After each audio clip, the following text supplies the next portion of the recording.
नमस्कार प्यारे बच्चों। हमने पूर्व में यशपाल जी और लखनवी अंदाज पाठ के बारे में जाना। आज हम पाठ प्रारंभ कर रहे हैं लखनवी अंदाज। लखनवी अंदाज एक प्रकार से व्यंग्यात्मक रचना है। इसमें इस बात पे कटाक्ष किया गया है कि कुछ लोग वास्तविकता से परे एक काल्पनिक दुनिया में ही घूमते रहते हैं। उनका वास्तविकता से कोई लेना देना नहीं होता। वे लोग दिखावे के लिए क्या कुछ नहीं कर लेते।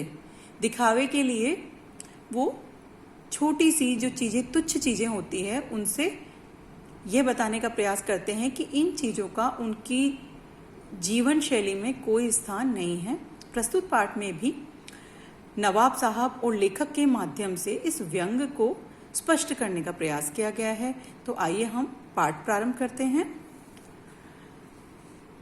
मुफस्सिल की पैसेंजर ट्रेन चल पड़ने की उतावली में फुकार रही थी, अर्थात चलने के लिए ट्रेन तैयार है।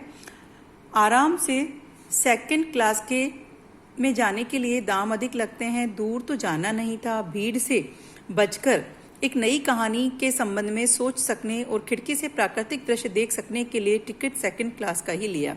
लेखक स्पष्ट कर रहा है कि उसे दूर कहीं नहीं जाना था, लेकिन सेकंड क्लास का टिकट उसने इसलिए लिया ताकि वो सुकून से बैठ करके अपनी एक नई कहानी के बारे में सोच सके। अर्थात कहने का तात्पर्य सेकंड क्लास का टिकट महंगा होता है, इसलिए बहुत से लोग नहीं खरीदते, लेकिन लेखक का प्रयोजन सेकंड क्लास का टिकट लेने का कुछ और ही था। गाड़ी छूट रही थी। सेकंड क्लास के एक छोटे डिब्बे को खाली समझकर जरा दौड़कर उसमें चढ़ गए। अनुमान के प्रतिकूल डिब्बा निर्जन नहीं था। निर्जन अर्थात ऐसा नहीं था कि वहां कोई ना हो।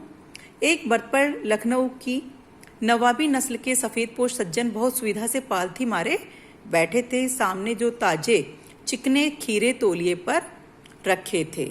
डिब्बे में हमारे सहसा कूद जाने से सज्जन की आंखों में एकांत चिंतन में विघ्न का असंतोष दिखाई दिया। कहने का तात्पर्य, लेखक ने जैसे ही सेकंड क्लास के डिब्बे में प्रवेश किया तो जो सज्जन वहां पे नवाबी वेशभूषा में बैठे हुए थे वो तनिक जो है नाराज ही दिखे। उनको अच्छा नहीं लगा लेखक का इस तरह से डिब्बे में प्रवेश करना। सज्जन की आंखों में एकांत चिंतन में विघ्न का असंतोष दिखाई दिया। सोचा हो सकता है कि यह भी कहानी के लिए सूझ की चिंता में हो या खीरे जैसी अपदार्थ वस्तु का शौक करते देखे जाने के संकोच में है। तो लेखक को दो प्रकार की भ्रांति हुई यहाँ पे। पहला तो सोच रहे हैं कि हो सकता है कि जैसे उन्होंने एक नई कहानी के बारे में सोचने के लिए सेकंड क्लास का टिकट लिया, वैसे ही उन सज्जन ने भी लिया हो। दूसरा हो सकता है कि वो अच्छा नहीं लगा कि खीरे जैसी अपदार्थ, मतलब तुच्छ चीज को वो अपने सामने रख करके बैठे हैं और कोई ये देखे कि वो खीरे जैसी तुच्छ पदार्थ को भी प्रयोग में लेते हैं। नवाब साहब ने संगीत के लिए उत्साह नहीं दिखाया, संगति के लिए उत्साह नहीं दिखाया। हमने भी उनके सामने की बर्थ पर बैठकर आत्मसम्मान से आंखें चुरा ली। कहने का तात्पर्य, नवाब साहब को लेखक के आने में और उनसे बात करने में कोई भी रुचि नहीं थी। ठाले बैठे कल्पना करते रहने की पुरानी आदत है। नवाब साहब की असुविधा और संकोच के कारण का अनुमान करने लगे। संभव है नवाब साहब ने बिल्कुल अकेले यात्रा कर सकने के अनुमान से किफायत के विचार में सेकंड क्लास का टिकट खरीद लिया हो और अब गवारा न हो कि शहर का कोई सफेद पोश उन्हें मंझले दर्जे में सफर करता दिखे। अकेले सफर करने का वक्त काटने के लिए खीरे खरीदे होंगे और अब किसी सफेद पोश के सामने खीरा कैसे खाए। ऊपर जो मैंने आपको बात समझाई वही बात यहाँ नीचे विस्तार से समझा दी गई है।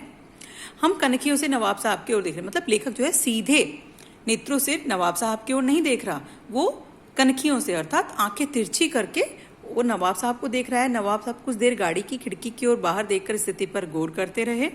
ओह, नवाब साहब ने सहसा हमें संबोधन किया। क्या कहते हैं देखिए, आदाब जनाब, खीरे का शौक फरमाएंगे। स्वाभाविक है, जब हमारे साथ कोई दूसरा व्यक्ति होता है तो हम कुछ खाने से पहले सामने वाले व्यक्ति से भी हम पूछ लेते हैं कि वो भी कुछ लेना चाहेगा। ये सामान्य शिष्टाचार है। तो नवाब साहब ने भी ऐसा ही किया।